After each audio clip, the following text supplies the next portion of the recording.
하늘빛 향기 시청자 여러분, 그리고 선교지에서 하나님의 복음을 열심히 전하고 계시는 선교사님 여러분, 안녕하십니까? 표인봉입니다. 안녕하세요. 윤유선입니다. 네, 요즘 우리가 사는 이 시대를 네. 소위 100세 시대라고 하는데요. 예. 이 말의 뜻은 100세까지는 충분히 살 수 있다. 네. 혹은 다들 100세까지는 산다.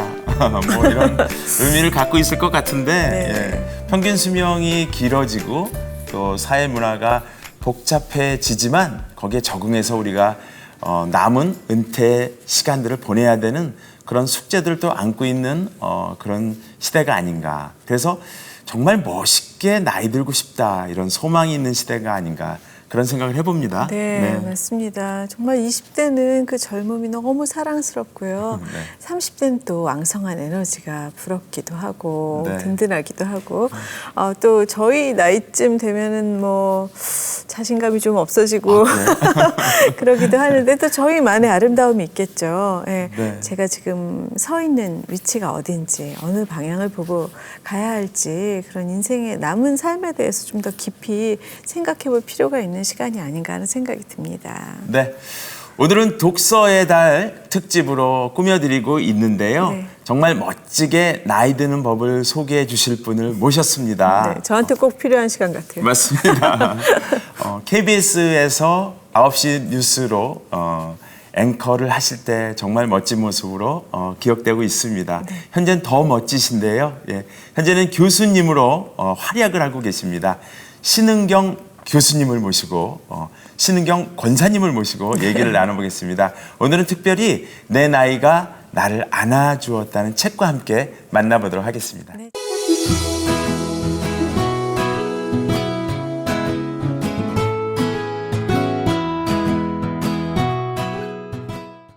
안녕하세요. 안녕하세요. 네, 반갑습니다. 네. 고맙습니다. 이렇게 초대해 주셔서. 나와주셔서 감사합니다. 네. 저희들은 어쨌든 그 9시 뉴스를 하시던 모습을 네. 가장 많이 기억을 하는데요. 네. 오늘 뵙고 저는 뭐 처음 뵙는 거잖아요. 네. 예, 이렇게 대면하는 건 처음인데 그때 그 모습 그대로세요. 진짜. 예. 네. 정말요? 네, 네. 정말요. 네. 그땐 좀 더 괜찮았지 않았어요? 기억해 주시는 그 기억 속의 모습이라서 아마 그대로라고 말씀하시지만 시간이 참 많이 지났습니다. 그때가 81년부터 92년까지 제가 9시 뉴스 했었거든요. 네. 정말 그때 그 모습이 너무 기억이 나고 여자 앵커 하면 제일 먼저 떠오르는 이미지가 아닌가 싶어요. 감사합니다. 기억해 주셔서. 네. 소개해 드릴 때 교수님, 네. 또 권사님 이렇게 제가 네. 두 개로 나눠 소개를 드렸는데요. 네. 예, 어떻게 지내고 계셔요? 네, 요즘은 소개해 주신 대로 네. 거기 차의과학대학교라는 데서 학생들 가르치고 있어요. 뭐 저널리즘, 커뮤니케이션 이런 거 가르치고 있고 권사고요. 권사까지 됐습니다. 네, 네. 네. 네. 그러면 지금 뭐 외부 강연도 하시고. 최근에 이제 책 쓰게 되고 그러면 외부에서 강연 요청도 있고 그래서 네, 하기도 네. 하고요. 네. 또 교회에서는 또 간증 집회도 간혹 기회가 생기면 하기도 하고요. 네. 그러시군요. 네. 네. 여태까지 책은 몇 권 정도 집필하셨어요? 최근에 나온 책까지 네. 이 내 나이가 나를 안아주었습니다까지 8권 썼어요. 와. 네, 합해보니 네. 그 어렸을 때 목표가 네. 책 10권 썼으면 좋겠다 이런 생각이 있었거든요. 그래서 네. 그 목표에는 이제 거의 다 다다랐는데 네. 희망사항은 이렇게 제 키만큼 책을 써서 거기 이렇게 기대서 사진을 한번 찍어보고 싶은 생각도 있어요. 그렇게 될런지 모르겠습니다만. 네, 네. 책은 이제 보면 전문가시니까 쉽게 해서 말하는 쪽의 전문가시고 네. 예, 고수시니까 예. 아무래도 그 자기 개발서나 네. 이런 전문 네. 예, 스피치와 관련된 네, 책도 네. 많이 쓰셨잖아요. 다른 예. 책보다도 제가 2012년에 쓴 책이 홀리 스피치라는 책이 있거든요. 네. 그것은 그야말로 하나님께서 명령하신 말하기를 우리가 어떻게 해야 될까 하는 경건한 말하기, 홀리 스피치라는 책을 썼는데 네. 베스트셀러는 아니었었는데요. 2012년에 나온 책이 지금까지 살아있으니까 스테디셀러가 네네. 됐습니다. 네. 와, 네. 그만큼 이제 가치를 독자들이 네. 예, 이렇게 소중하게 생각한다는 그런 의미겠는데요. 요번에 집필하신 이 책은 네. 내 나이가 나를 안아줬다.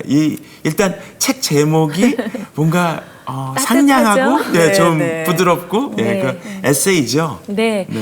제가 한 5, 6년 전부터 어떤 시니어 신문에 칼럼을 쓰게 됐어요. 그 당시는 네. 이제 50대 중반인데 칼럼을 써달라고 하니까 그때 처음 들은 생각은 이 젊은 내가 왜 시니어 신문에다 글을 써야 해? 이런 생각이 좀 들었었는데 네, 네, 네. 뭐 건강 이야기나 뭐 심리학 이야기나 이런 것들 다 재미있는 주제들이니까 쓰기 시작했습니다.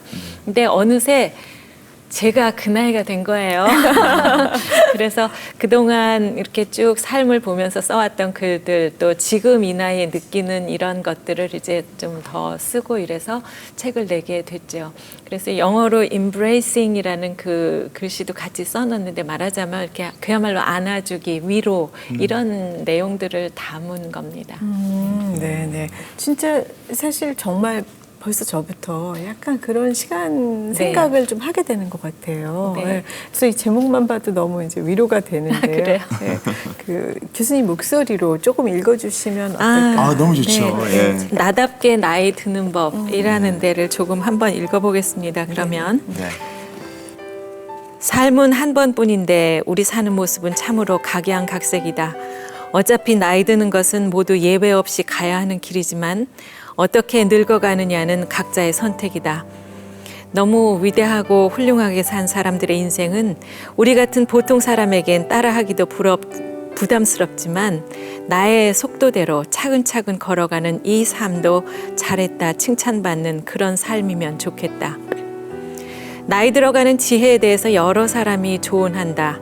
예금 잔고를 챙겨라. 근육 잔고를 위해서는 운동해라. 집에 앉아 있으면 안 된다. 밖으로 나가라. 사람들과 어울려라. 잘 노는 방법을 연구하고 연습해라. 나이 들수록 활발한 사회생활을 하라. 이것을 먹어라. 저것을 먹지 마라. 과연 이 모든 조언을 따라야 할까? 예전에 내가 멘토로 모시며 잘 알고 지낸 멋쟁이 여성 경영인의 얘기가 생각난다. 사회적 네트워크가 폭넓고 모임도 사교 활동도 무척 많은 분이셔서 어느 날 이렇게 여쭈었다. 늘 많이 바쁘시죠? 그랬더니 돌아오는 대답이 예상 밖이다. 아니, 이젠 그리 바쁘지 않아요. 아는 사람, 반가운 사람 만나기에도 내게 남은 시간이 짧아. 이젠 좋은 사람하고 지내기에도 시간이 많지 않으니 남 좋으라고 반갑지 않은 모임에 억지로 나갈 생각은 없다는 말씀이었다. 한참 활동하던 30대 초반이던 나는 60대이신 그 여성의 말에 적잖이 충격을 받았다. 아, 그럴 수도 있구나.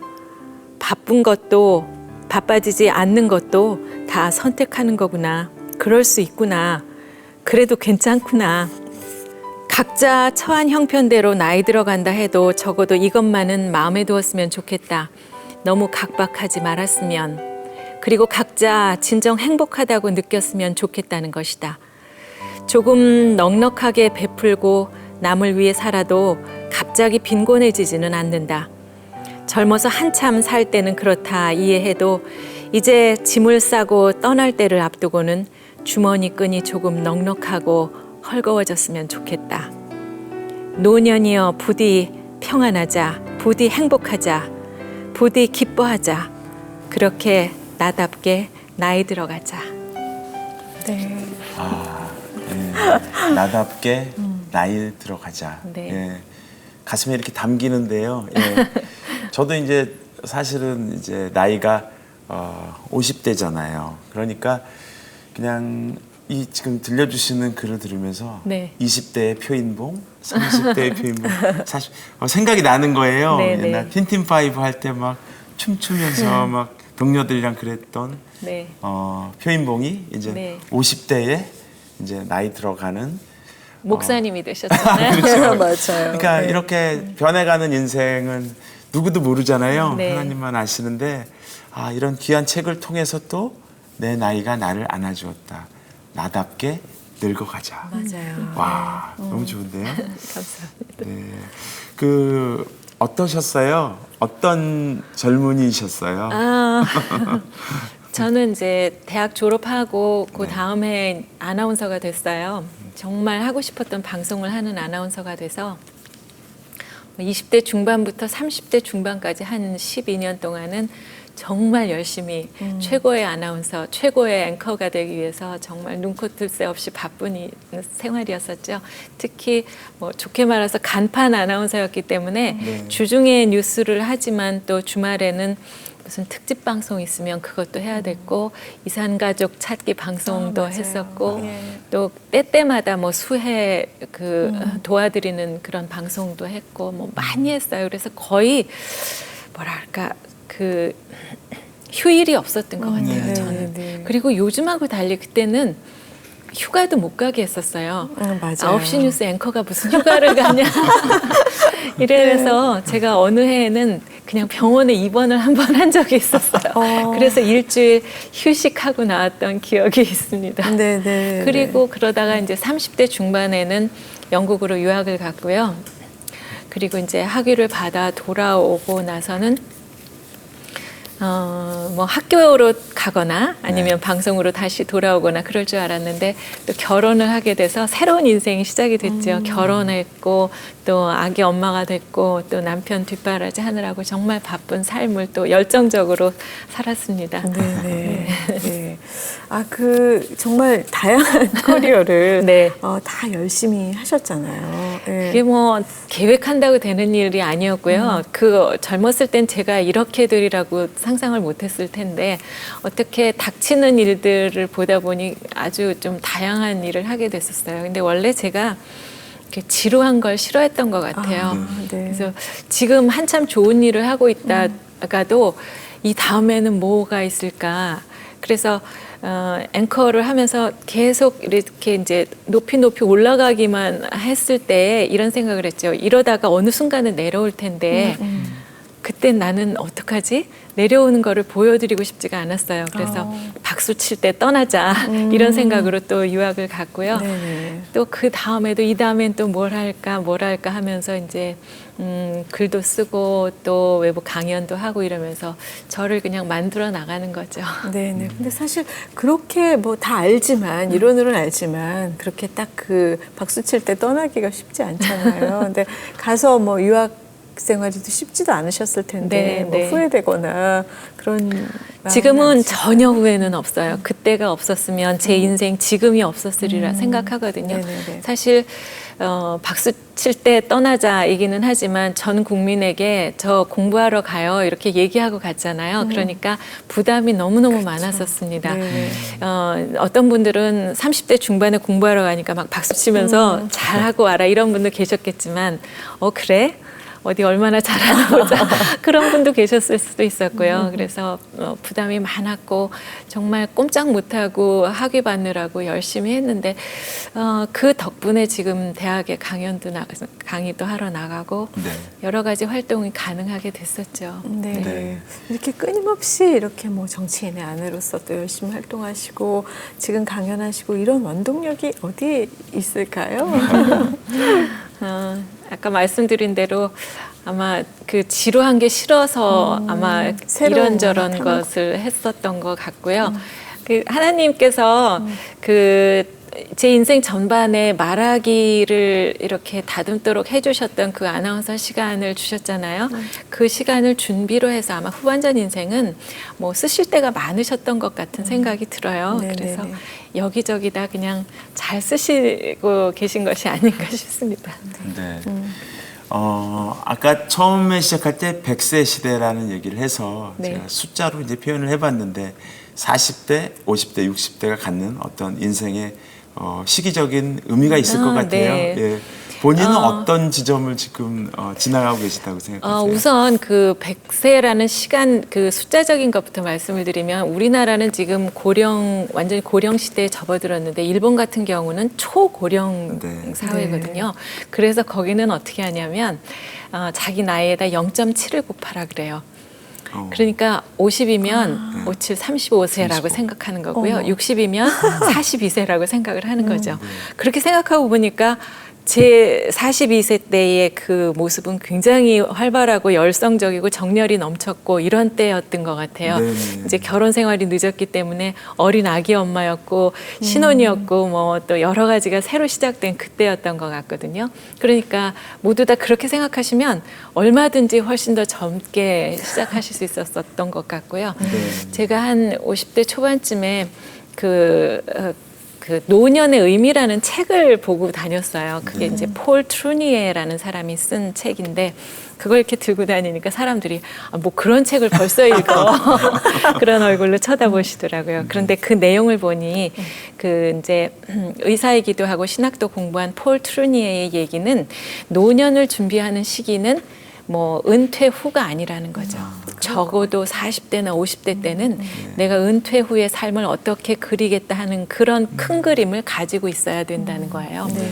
실제적으로 그 제인 폰다라는 배우가 이야기하기를 이제 인생을 이렇게 30살씩 나눠요. 그래서 30까지 제1스테이지, 두 번째 60까지 제2막, 그리고 60 이후에 90까지를 제3막이라고 얘기하면서 이때가 프라임 타임이다, 골든 에이지다 이런 이야기를 합니다. 그러니까 30까지는 왜 공부하고 뭐 이런 시간이잖아요. 그다음에 30부터 60까지는 한참 활동하고 그다음 60부터의 삶은 정말 아무 별 걱정도 없고 큰 부담도 없고 마음껏 자유롭게 자기 인생을 즐길 수 있는 나이다 그런 얘기를 하죠. 실제로 보면 이제 저는 더 이상 뭐 제가 뭐 이 세상에 뭐 이름을 막 알리는 그런 사람이 되기 위해서 애쓸 필요도 없고요. 또 아이도 다 컸고 뭐 큰 돈을 벌겠습니까? 제가 무슨 사업을 지금 하겠습니까? 그러니까 굉장히 여유롭고 좋은 나이라는 생각이 들어요. 네.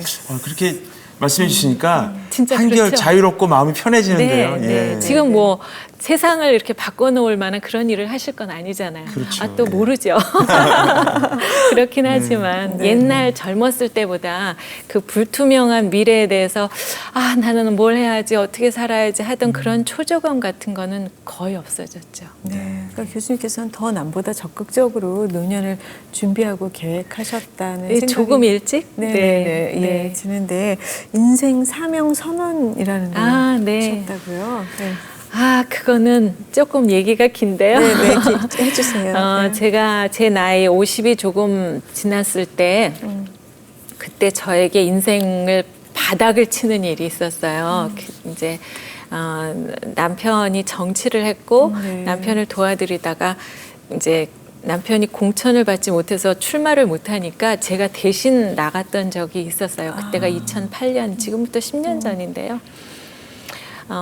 갑자기 그렇게 나갔다가 실패를 하고 좌절을 하고 이제 남편도 상처가 많았고 저도 상처가 많아서 거의 이제 광야 생활로 들어선 거였죠. 그래서 한 2년 가까이 아주 힘든 시간을 보냈었어요. 그러니까 뭐 선거에 한번 떨어졌다의 문제가 아니라 세상이 우리를 거절했다, 뭐 사람들이 우리를 거부했다, 뭐 이런 생각 때문에 너무 힘들었고 나는 막 날개 치며 날고 싶은데 하나님이 내 날개에다가 돌을 매달으시는 것 같은 그런 섭섭한 마음도 있었고 그러다 어느 날 묵상 중에 하나님께서 제가 아마 그렇게 여쭸던 것 같아요. 하나님 왜 그러세요? 왜 저를 자꾸 말리세요? 했더니 하나님께서 너 아직 아니야. 많은 사람들 앞에 나가서 창피당하면 안 되잖아. 그러셨어요. 그런데 그날 저는 완전히 무너져서 앉아서 엉엉 울었어요. 제 인생에 그렇게 계획하시고 개입하시는 하나님의 사랑이 너무너무 감사했어요. 제가 뭔데 저 같은 아무것도 아닌 사람을 하나님이 기억하시고 넌 지금은 이거 해야 돼. 조금만 기다려. 이렇게 하시는 하나님이 너무 감사했어요. 그런 하나님 앞에서 이렇게 광야에서 쭈그리고 앉아있는 제가 너무 부끄러웠고요. 하나님 저 뭐 할까요? 이렇게 앉아있는 거 싫으시지요? 하면서 질문을 하게 됐고 그리고 이제 털고 일어나서 간 것이 하프타임 세미나라는 데를 가게 된 거죠. 그러니까 우리 인생이 축구 경기 같아서 전반과 후반이 있어요. 그런데 모든 사람의 목적은 이제 후반전 인생을 승리로 이끄는 거죠. 그렇게 하기 위해서는 중간 시간 하프타임에 물도 마시고 전략도 짜야 되는 거예요. 이제 그때 질문해야 되는 게 두 가지가 있습니다. 첫째는 나는 누구인가? 나의 뭐 재정 상태, 인간관계, 뭐 가족, 은사, 뭐 이런 거 다 따져본 다음에 하나님께서는 만세전에 어떤 목적을 가지고 지으셔서 나를 바로 이 시간 이 순간에 이 자리에서 일하게 보내셨을까 생각해 보는 거예요. 그랬더니 그 과거의 모든 좋았던 일들 이런 것들도 하나님께서 마치 꽃병에 예쁜 그림을 그리듯이 축복처럼 저에게 주셨고 또 뭐 다 얘기는 하지 못했지만 그런 시련의 시간 이런 것들도 하나님께서 그 마치 조각칼로 홈을 파면서 무늬를 그리신 것처럼 그런 시련과 고난을 통해서도 이 걸작품을 하나 만드신 작품 활동이었다는 걸 깨닫게 됐어요. 그래서 아, 하나님이 다 준비해 주셨구나. 그럼 이제 두 번째 질문을 합니다. 하나님, 저의 후반전 인생은 무슨 일을 하면서 하나님 기쁘게 해드릴까요? 네, 하고 네. 여쭤보는 거예요. 그 해주셨던 그걸 가지고 제가 뭘 하기를 바라시는 거죠. 그래서 제가 이 말하기, 그야말로 입만 살았던 제가 해야 할 일이 있다는 걸 깨달았어요. 그래서 성경을 바탕으로 한 말하기를 공부를 해야 되겠다. 그래서 뭐 책도 쓰고 강연도 하고 방송도 해야 되겠다. 누구에게 뭐 청소년, 청년, 여성들, 직장인들 또 뭐 신앙 안에서 형제 자매님들 누구에게나 내가 이렇게 전파를 해야 되겠다. 그래서 어떻게 할 건데 그분들의 삶을 변화시키게 하고 싶어요. 라고 제 인생 사명을 깨달았어요. 그리고 그걸 이렇게 글로 써서 인생 사명 선언서를 작성을 한 거죠. 제가 알기로는 그 사명 선언의 골격이 네. 누구에게 네. 어떤 일을 하면서 그다음에 어떤 통로로 네. 그다음에 어떤 목적을 가지고 네. 네 줄이면 돼요. 네. 그건 이제 각자가 네. 자기의 주시는 달란트나 묵상과 소망을 가지고 네. 작성을 해보는 거죠. 그렇죠. 아까 한 예. 두 가지 질문. 나는 누구인가? 그다음에 어떤 일을 하면서 하나님을 기쁘게 해드릴까? 이거는 전반전에 하나님께서 저한테 준비해 주셨던 거를 보면 답이 나오더라고요. 네. 별것 아닌 것 같은데 세상에 아무것도 못하는데 난 그림 하나 잘 그려. 그럼 하나님께서 그걸 주신 거예요. 예를 들면. 저는 진짜 아무것도 못하고 입만 살았다고 생각했는데요. 그걸 가지고 그 방송했던 아나운서 했던 말하기 했던 것을 가지고 하나님께서 또 시켜주시더라고요. 네. 이렇게 살아가다 보면 아까 그 멘토가 있으셨다고 하셨는데 네. 저도 이렇게 선배님들을 보면서 많은 좋은 영향을 받기도 하지만 네. 또 권사님께 영향을 준 롤 모델 있을까요? 네. 뭐 유명한 사람보다는요. 지금 생각해 보면 저희 외할머니, 어머니 이렇게 떠올라요. 네. 저희 외할머니는 굉장히 조용하고 얌전하셨던 분이셨고요. 저희 어머니는 또 그 딸인데 굉장히 활발하고 그 외향적인 분이셨어요. 근데 사실은 어려서부터 젊어서부터 그렇지는 않으셨는데 제가 중학교 2학년쯤에 저희 아버님이 돌아가셨거든요. 그리고 나서 이제 생활력을 가지셔야 했고 강해지셔야 됐기 때문에 아마 어머니가 그렇게 변하셨던 것 같아요. 근데 두 분의 그 모습을 이렇게 보면서 참 배울 점이 많았었어요. 저희 외할머니는 남에게 그 나쁜 말씀은 하나도 안 하세요.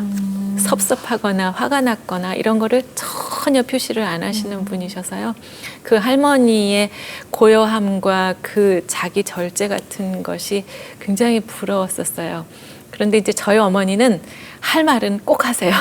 그래서 며느리하고도 이건 이렇다 이렇게 해서 좀 그 순간은 힘들지만 이렇게 얘기를 해서 풀고 네. 그다음에 좋아지시고 그런 스타일의 어머님이셨어요. 그래서 두 분을 뵈면서 네. 그 두 모습을 다 품으셨나요? 지금 저의 성향은 이제 외할머님 성향이 좀 있기는 한데 간혹 이제 엄마처럼 이렇게 할 말을 해야 되겠다 이럴 때가 있는데 계속 실패를 해요.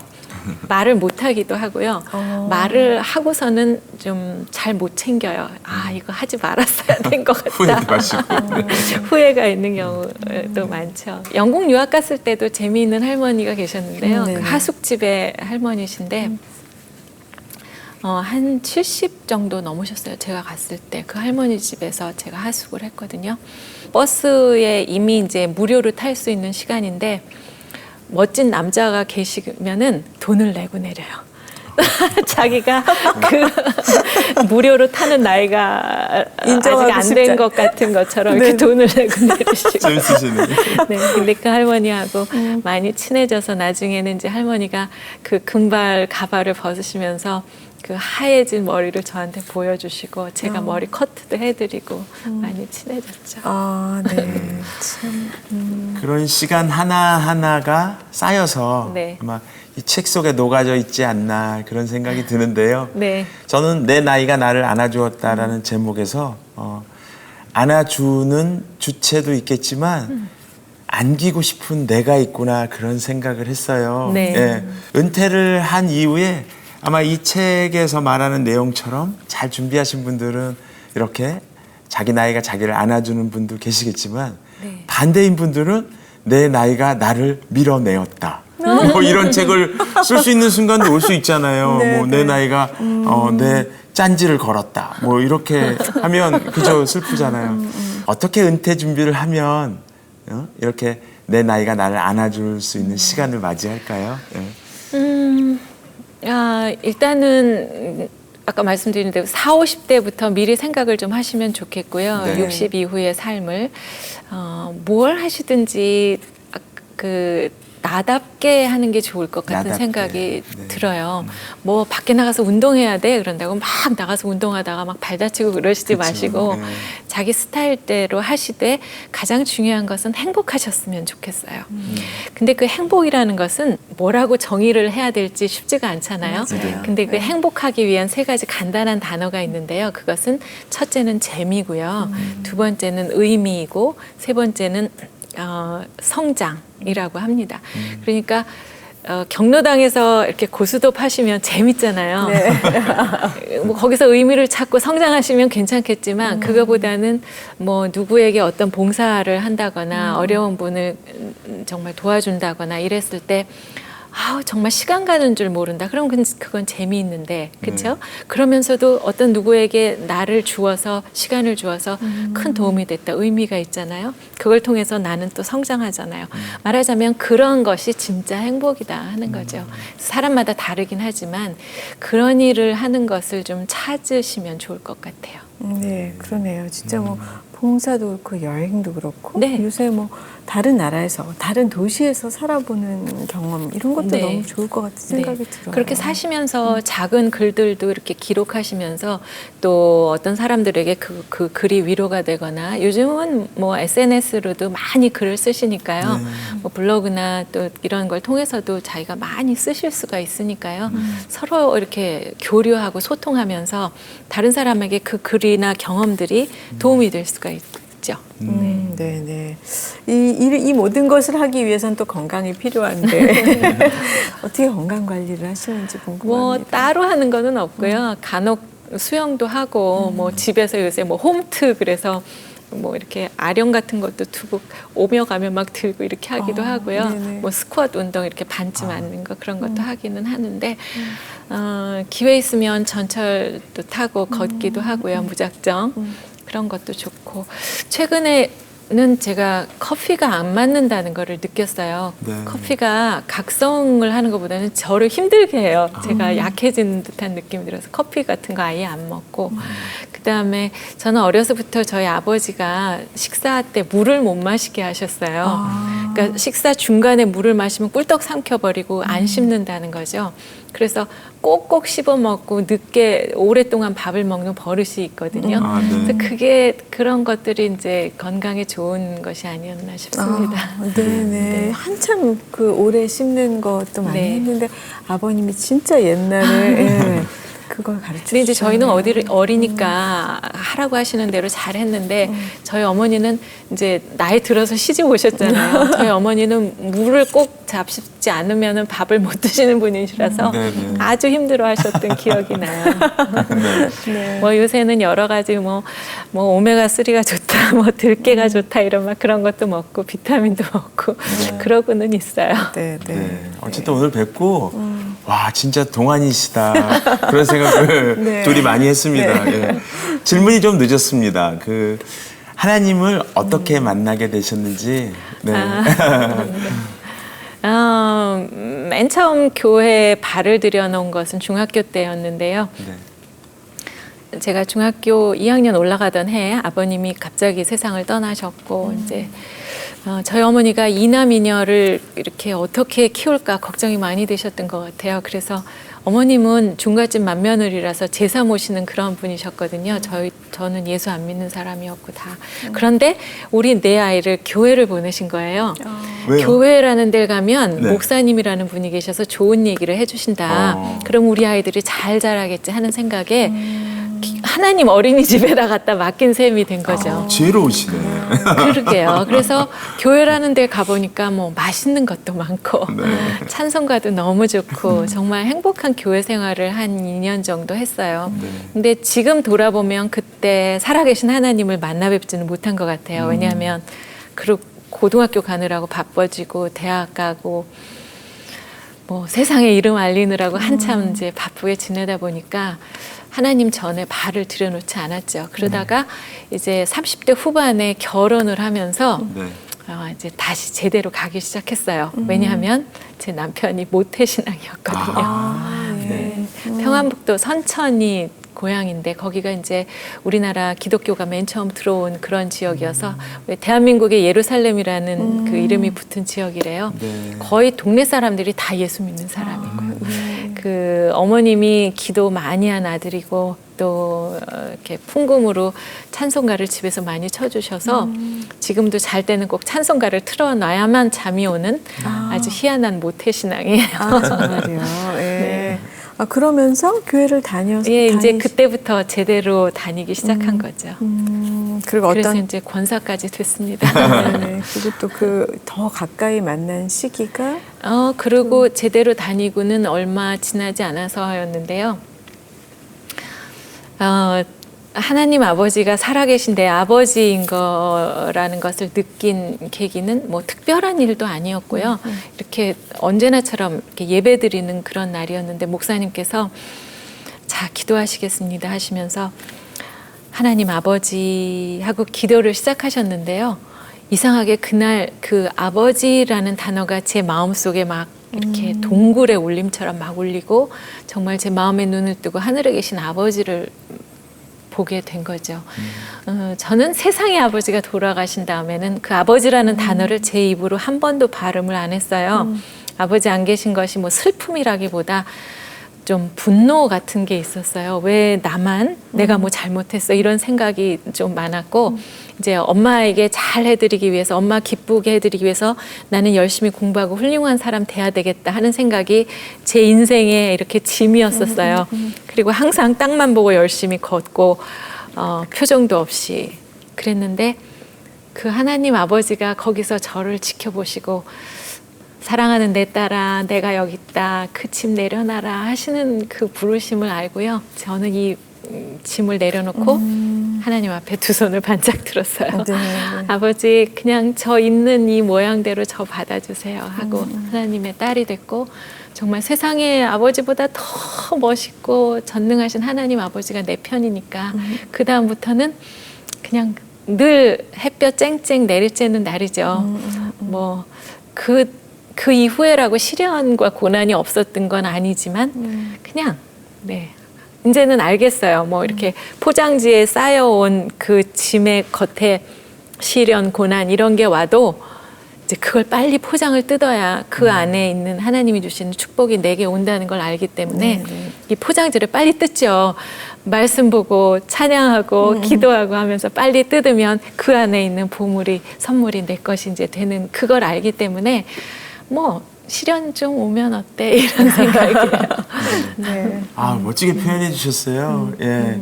시련이라는 뭐 연단이라는 포장지를 빨리 뜯으면 그 네. 안에 하나님 주신 정금 같은 은혜가 네, 있다. 네. 와, 그렇게 저도 이제 좀 써도 되겠습니까? 네, 그 저작권이 여기 있는 이렇게 것 제가 말했다고 꼭 말씀해 주십시오.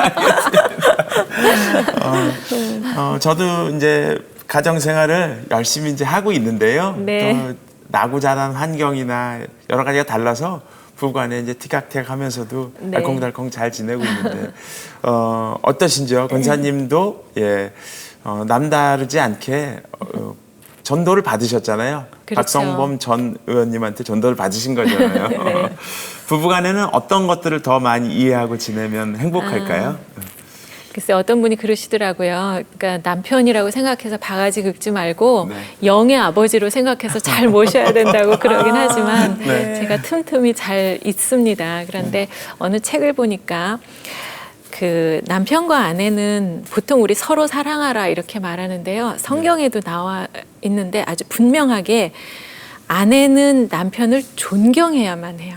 존경하고 남편은 아내를 사랑해야 한다고 나와 있어요. 왜냐하면 남자들은요, 자기를 존경하는 사람을 사랑할 수 있고요. 또 여성은 나를 사랑해주는 사람에게 존경도 표시할 수 있고 사랑도 표시를 할 수가 있거든요.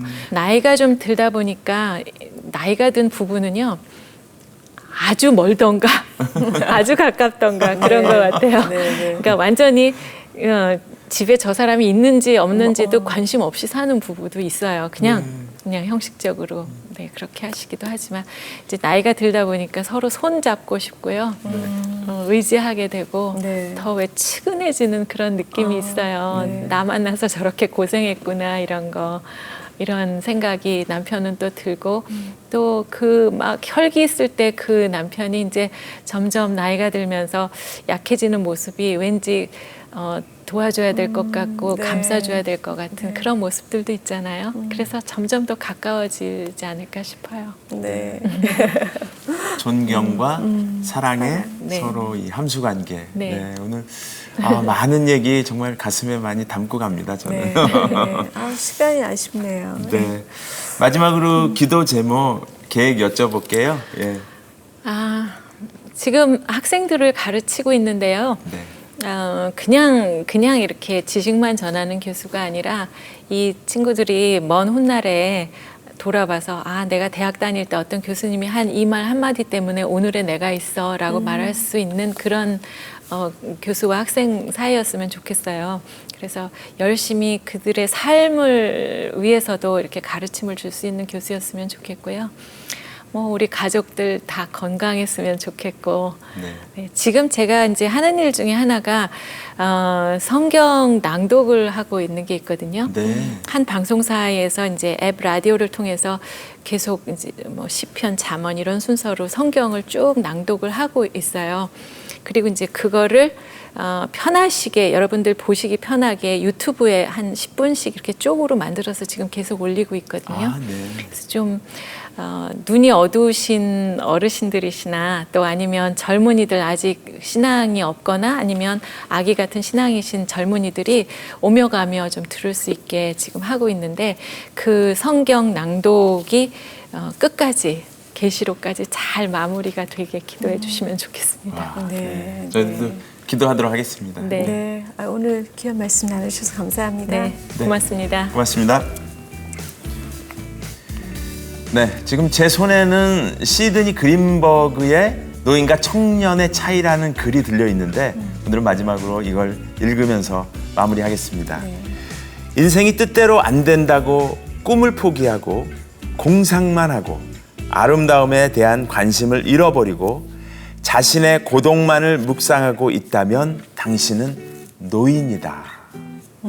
라는 말이 있습니다. 네. 네, 시사하는 바가 크죠. 네. 정말 인생의 하프타임에 하나님이 또 저한테 이런 선물의 시간을 주셨습니다 하는 생각이 들었는데요. 남은 시간 물도 좀 마시면서 저를 재정비하고 무엇을 위해서 나가야 될지 한번 생각해보는 그런 시간을 가져야겠습니다. 네, 함께해 주신 여러분 고맙습니다. 다음 시간에 뵙겠습니다.